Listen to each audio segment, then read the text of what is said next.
Hey, what's up, everybody? Marcos Villegas for Fight Up TV, powered by stagefront VIP, being joined with Chris Algieri. We're here to give you guys probably the best damn breakdown of Jermell Charlo versus Canelo Alvarez, or self-proclaimed. I can't even talk right. That's how epic it's going to be. But Chris, what happens in this fight, bro? You see how I just lowered the energy there? No. What's going to happen in this fight, bro? I actually expect a good fight. When this fight was first announced a couple months back, or weeks, whenever it was, I was a little bummed, right? I was expecting the bigger Charlo. It was kind of like a bait and switch, and I was like, man. But the more I have studied these guys with video breakdowns of past fights, the more excited I've gotten. I think a lot of the things that Jermell does, and Jermell does really well, are things that trouble Canelo. He's got a very good lead hand. He's got an excellent jab. He's got good in and out footwork. He's got respectable power. He is a smart and capable boxer puncher. And Canelo, being a slow starter at times, a guy who is relative for the weight class inactive. Both men are pretty inactive. They only throw about 40 punches around. Both guys look to finish guys late. Both guys have very high landing percentages. So stylistically, in terms of by the numbers, they're similar. But in terms of how they go about it, very, very different fighters. And Jermell is the prototypical boxer puncher, right? Technically, his fundamentals are phenomenal. They're perfect. His hand position is awesome when he's moving. His hand position is great when he's punching. If you watch him, it's how you would teach someone day one how to hold your hands, how to jab, how to throw a left hook, how to throw a right hand. Both men, it's going to be a battle of left hooks. I think both men have excellent left hooks. Obviously, Canelo has a great left hook, but so does Jermell. And I think people who really watch him and study him realize that he's got a phenomenal left hook. Think about the Castano fight. That's how he finished him. It was a left hook on the inside, very, very short punch. And that's the difference between the two guys' left hooks. Charlo's left hook is very, very short. It's a very good counter punch. He slips inside, and he leads with his hips and his shoulder. The power comes from his body. He lets that go, and the punch is very, very short. Bang! And he punches through the target really well. Where Canelo is more dipping, loading, and then ripping wide, looping shots. You've got that shot that goes around the glove, goes around the elbow. Charlo's comes on the inside. So he's got a much shorter, more compact punch. That's kind of, if you say it that way, it's like bad news for Canelo then. It could be. If you're both trading left hooks, and the old saying goes, don't hook with a hooker, right? Yeah. There are opportunities, I think, for Charlo to get there quicker, sooner, faster, shorter. That could potentially problem Canelo. I've never seen someone hook with Canelo, though. I've never seen someone take the bait to go down into Lion's Lair. Because Canelo does sell out defensively to throw his left hook. If you see him in every punch, his chin's way up in the air. He's totally loaded. Yeah, his hand's a little low. Yeah, his other hand is way over here. People are so worried, like, nah, I need to get the hell out of this punch. It's so powerful. Yeah. It's set up so well, and it's so consistent that guys are everyone tenses up. If Jermell can bite that bullet and throw it in the middle, there's opportunity for him. But I don't think that's really where Charlo is going to be successful. I think he's going to be successful on the outside, using that lead hand to keep Canelo busy. Canelo has a problem with guys with good lead hands. Think Triple G, both fights. Think, not the third. I don't even count the third as a fight. That was a sparring session. The first two fights, the jab of Triple G, which Triple G truly had one of the best jabs that we've seen in a very, very long time. One of the most precise jabbers in the game. Floyd Mayweather, great jabber. Gave Canelo a ton of trouble. Bivol, very good jabber. Very different jabber, but very good jabber. Gave Canelo a ton of trouble. I think the two fights to really study are the two Triple G fights based on his jab and his lead hand, keeping Canelo busy with the lead hand, but also Bivol. And for the Bivol fight, it's more of the not over-committing when you do have success, because Charlo does that. He's got bloodlust his last couple of years. He became a puncher. He became a knockout artist. He wasn't in the beginning. He was a boxer. Then he became a boxer, puncher, finisher. And a lot of that's his mentality.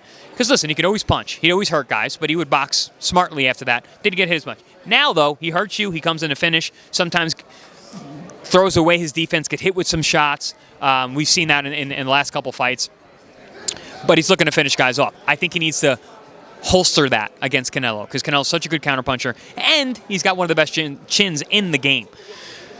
You're not hurting Canelo. You're coming up two weight classes, and you got a guy with a chin of granite. You have respectable power, though, in terms of Charlo, and he can get his respect. But if he boxes from the outside, keeps Canelo busy and frustrates him, That's his path to victory. It's not about going in there bloodlust and trying to get Canelo out of there. So yeah, I was thinking about how the 14 pounds is going to affect Jermell. Like I know he's a big dude, bigger than Canelo, but Canelo's used to fighting bigger guys that throw bigger punches. And what you mentioned right now, Charlo's going to have the respect, but is it enough that's going to have Canelo think twice about moving forward or be able to keep him at the distance? And the other thing too is over the course of 12 rounds, is Canelo going to be able to wear down Jermell like we kind of saw with Caleb? Because Caleb tried to do the same thing. He tried to box on the outside. He couldn't take the power shots.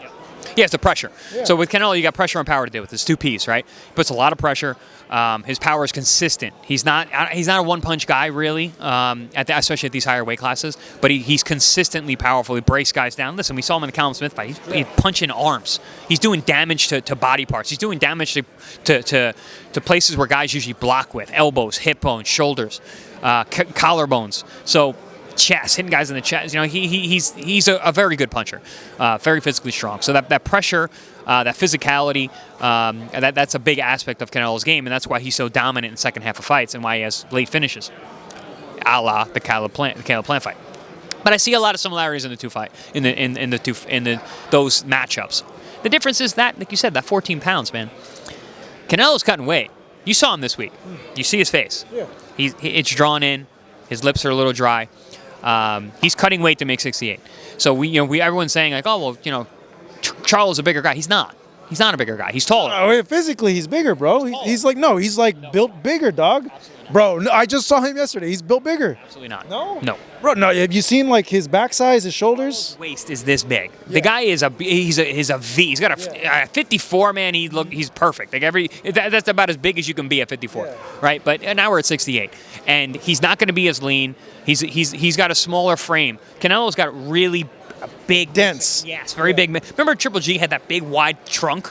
Canelo's very similar. Yeah. Thick wrists, thick neck, thick ankles. He's got a lot more density. Also, that's mesomorph, right? Yeah. There you go. And he's grown into these weight classes. Yeah, he used to be a 54-pounder, but he's that muscle density and maturity takes time. So yeah, Charlo's got the frame, absolutely. Wide shoulders, he's taller, he's longer limbs. But listen, when it comes down to it, Canelo's a bigger man, and the power is different. But I think Charlo, and I think Derek James and Charlo have alluded to this, that they don't necessarily want him to weigh 68. He might, but they're not bulking up per se. They don't need to, not in this fight, because they don't need to be as big as Canelo. They don't need to fight Canelo, and that shows me that they have a strategy that can be very successful. They have to be the boxer Saturday night, not the puncher. No, he's a boxer puncher. He can do both. I think if he focuses on being the boxer, he's got a real shot. Is he a good enough boxer, though, in your opinion, Chris, based on what you've seen? Yes. His problem is he goes for broke too much, and he loses track of his defense and all those good things I said earlier about his hand position, his fundamentals. When he gets you hurt or he will go in for the finish, you'll notice he'll throw his right hand, he'll step square with his right foot. He'll get hit with shots. Castaño landed a lot of shots. The right hand over the top, over the jab. On the inside, he was able to land left hooks because he would get square. If he fights a disciplined fight for 12 rounds, which I'll tell you, I've done it. It's very difficult to do. Very, very difficult to do, especially when you're not used to doing it, right? I'm not a puncher. I was never a puncher. I had to be disciplined to win fights. He's a puncher. He doesn't need it to be. If he can dig into that bag and find a way to be a 12-round disciplined boxer, that's his path to victory. If he fights how he normally fights, he loses every time. It's just there's too many holes. There's too many gaps. For Canelo to take advantage of because he's such a good counterpuncher. The other thing I was thinking about, too, that you kind of brought up on that I was thinking was if Castaño was able to stun Jermell in their first fight, and even in their second fight, he landed some punches, but Jermell took him a lot better. What's a 168 Canelo going to do if he lands those same punches? I just don't see it ending well. Yeah, no, that's one of the major issues. And we're still talking about Canelo. He is a good puncher. He's knocked out light heavyweights. He's the kind of guy, again, he's not a one-punch guy, but he builds. Once he starts touching you, he touches you more and more. Once he finds a gap or a hole or a place that is soft or weak, he doesn't let up on it. You saw that in the Callum Smith fight. Callum Smith was he found the high in his bicep, low shoulder connection.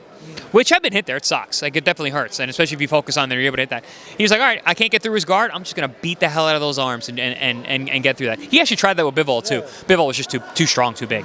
But, yeah, Canelo, when he finds something, he builds off it. He's very, very smart. Canelo's a very, very smart boxer, obviously. It's because he was born ready. Get ready, fuckers. Okay, so Crawford's in this conversation too because he wants the winner. Yeah. That's an interesting one, man, because I've talked to a lot of people that say, you know what, he can do it. He can pull it off against Canelo. Jermell, they favor Terence, but against Canelo, they think, hey, man, he's so skilled, he's a lot quicker than Canelo, that he can end up beating Canelo despite the weight difference. What you say, Chris? I actually agree. I think there's a path to victory for Crawford in that fight, and I don't think putting on weight's going to help him. I think he needs to go out there again. Crawford's special. He's something else. He's not something that we've seen before. So if anybody can do it, it's him. It's still a very difficult prospect, and I wouldn't favor him in a fight, but I could see it. It's not a complete mismatch like a lot of people might have thought of right away. Yeah. Well, I think it's just crazy because of the 3 weight classes. I would rather see Canelo and Benavidez, and I would rather see Charlo and Crawford. I think those fights, whether Charlo wins or not, I think Crawford it should be the next fight. I think that fight makes sense no matter either way, win or lose. Maybe not for Crawford because obviously he's looking for the undisputed in a 3rd weight class, and then Canelo. Man, Benavidez, you've got a monster in your weight class. Mexican clash. You're now on the same side of the street promotionally. How do you not make that fight before you end your career? And in true Mexican fashion, Mexican greats, and Canelo will go down as a Mexican great. Those guys always fight the big fights at the end too. They don't stop fighting big fights. They don't stop taking dangerous fights.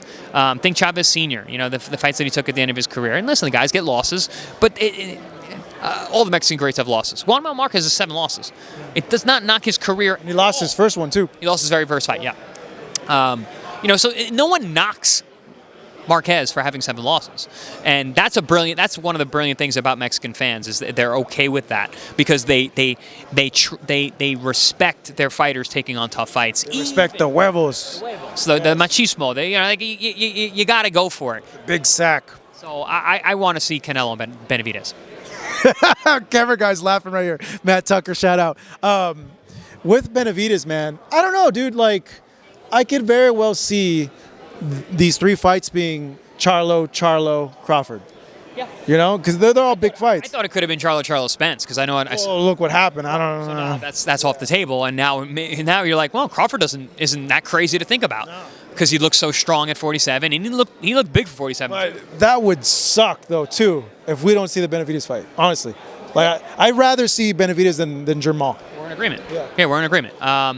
Yeah, I like Jermell and Caleb Plant. I think there's the built-in story. Okay, let me ask you that, bro.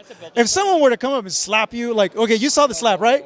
So let's talk about what happened first. Okay, what happened first? I heard. Oh, you heard? Wait, you spoke to either or? What I heard is that Jermell grabbed Caleb Plant's beard. Yeah. You don't grab man's beard. That's how you handle that. Unless you're, giving him a compliment. Don't touch a man's beard. Don't touch a man's beard. So I think Caleb Plant handled that perfectly well. And there's I don't think there's any qualms about that at all. Guy grabs your beard, you tell him not to do it, he does it again, you smack him in his fucking face. And so I think that was handled perfectly. But there's a narrative for that fight, but there's a life to that.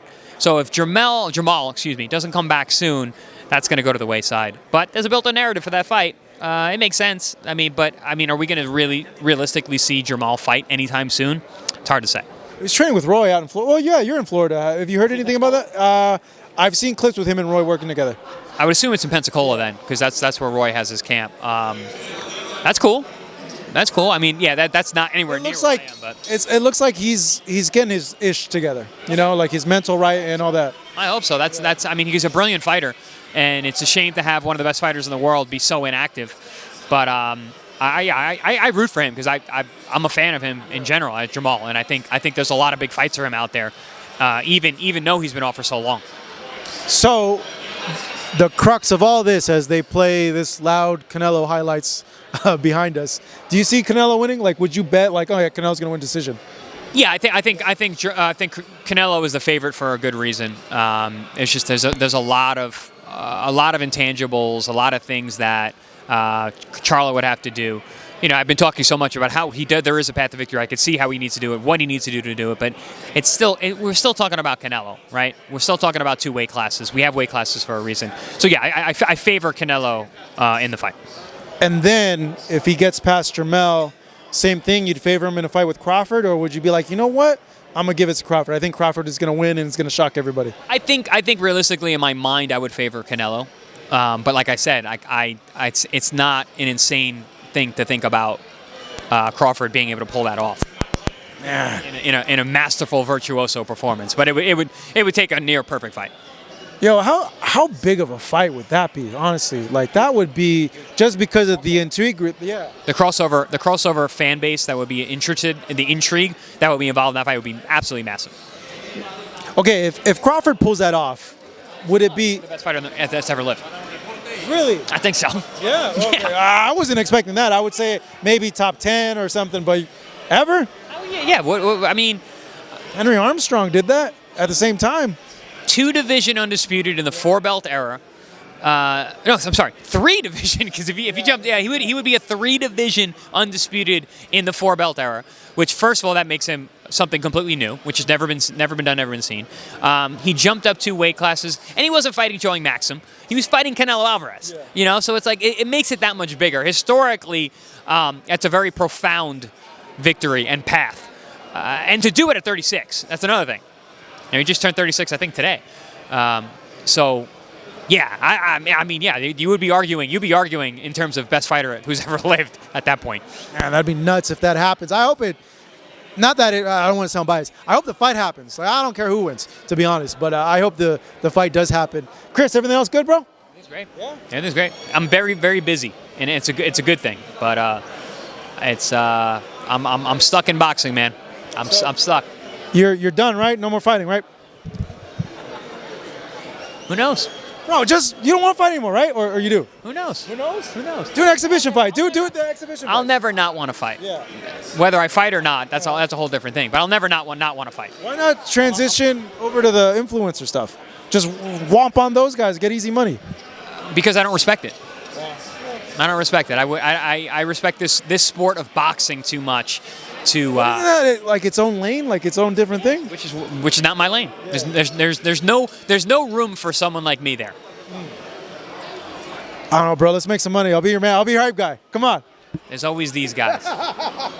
There always is. But Chris, hey man, it's great speaking with you. Great chatting with you. Appreciate it, man. Chris Algieri, Marcos Villegas, Fight Up TV. Thank you so much for watching this video, and make sure to subscribe for more videos of your favorite fighters over here on Fight Up TV, and give us a follow online as well at Fight Up TV on Twitter and on Instagram. We appreciate it, guys.